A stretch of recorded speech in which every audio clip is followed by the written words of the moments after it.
that, isn't it? I gather you're familiar with Bernard's work. Brilliant artist. Absolutely brilliant. And how would you rate it? This piece? Yes, Untitled number 2, which is what the artist calls it. How would you rate it?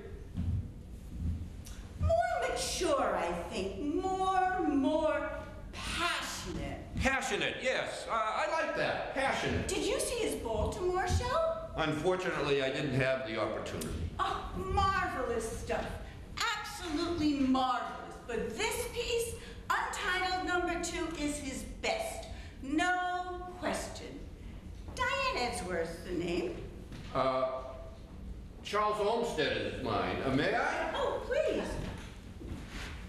It's a pleasure to meet someone who appreciates Bernard's genius. Unfortunately, so many don't. There was a woman here earlier, didn't have the faintest idea what she was looking at. Poor thing. She told her companion that this was a landscape. A landscape? Can you imagine? My God, a landscape? I would have given her Carson's critique, but I didn't think she could read. Oh, Carson. Oh, Carson of the Times. My first wife's second cousin, you know. Oh, yes, you're right. A reductive sensibility pervades the entire painting. Although the work is of abstract construction, a radical aesthetic of formal clarity dispersed with a complexity of simple truths dominate the subject. Bernard has suffused Untitled number 2 with a sensitivity that illustrates the artist's desire to explore, etc., etc., what simple words. And I agree with it. Though it's strange he refers to the work as abstract. Sorry? His message couldn't be clearer, could it? I couldn't agree with you more. Great minds think alike and all that. Though, I must admit, I don't like that label. Untitled number 2, you don't like it? Can't say I do. Well, what would you call This piece? Piece, I think. Yes, piece would be an accurate description. it? Peas? Yes, and if I had my way, I'd hang it in the United Nations. It says more than all those diplomats with their high-sounding titles. Peace? You think this painting represents peace? Yes, yes I do. Funny. What is? Well, how two such extremely intelligent people as you and I could have such differing opinions on a painting. Perhaps peace is a bit too strong. Perhaps tranquility would be better. Tranquility? No, I don't think so. Not tranquility either. What then?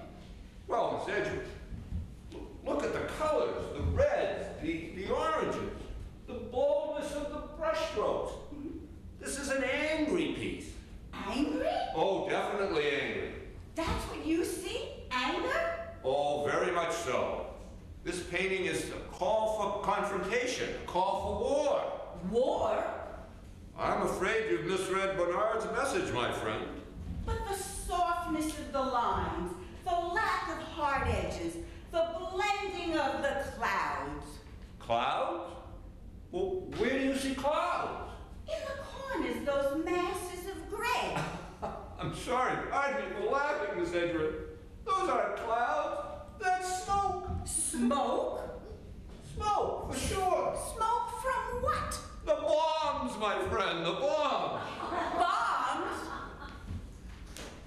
No, I'm afraid it is not I who is mistaken. Well, it's only my opinion. As it is mine.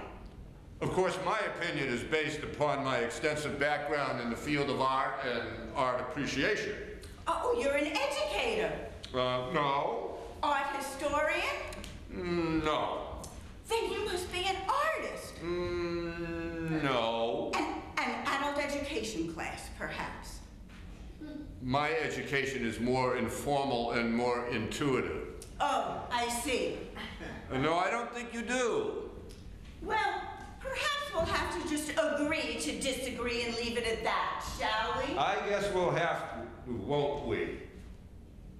War! Peace! For God's sakes, the man is a pacifist. A understanding, and compassion resonate throughout his paintings. Until 9/11. 9/11? Are you suggesting that 9/11 changed him from a pacifist to a militant? I'm not suggesting anything. I'm telling you. And there's no possibility that you might be mistaken? None. Not a chance you might be wrong? None. It is you who is out of touch.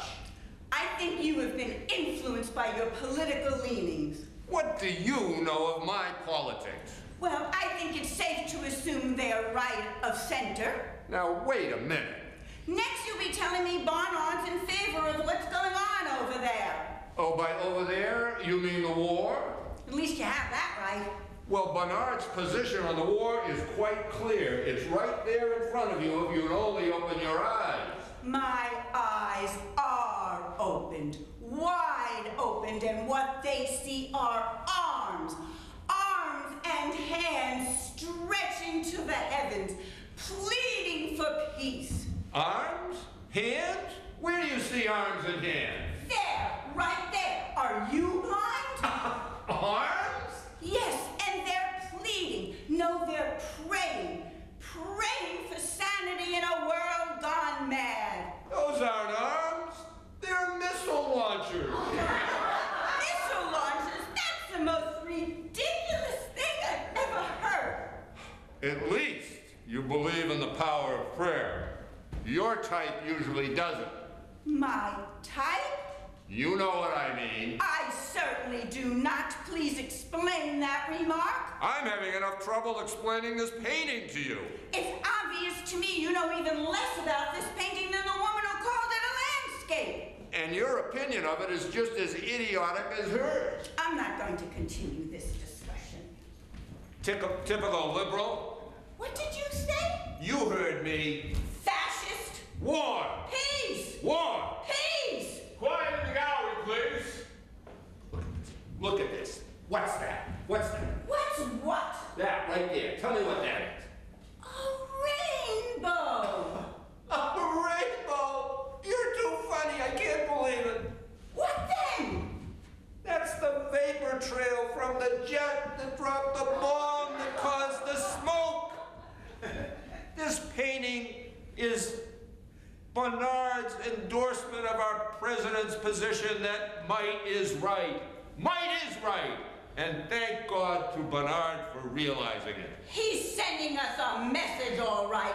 No, a warning. He's warning us where we're headed, and we don't challenge the misguided, harebrained miscalculations of our current leaders and the morons who support them. Morons? Yes, morons and people of your ilk. Ilk? Ilk? You're a fool, an arrogant, ignorant, Come on, Ms. Liberal. Where are your guts? Spit it out. Ignorant what? shithead. Asshole. Wait a minute. Isn't that Barnard himself? My God, it is. Unfortunately for you.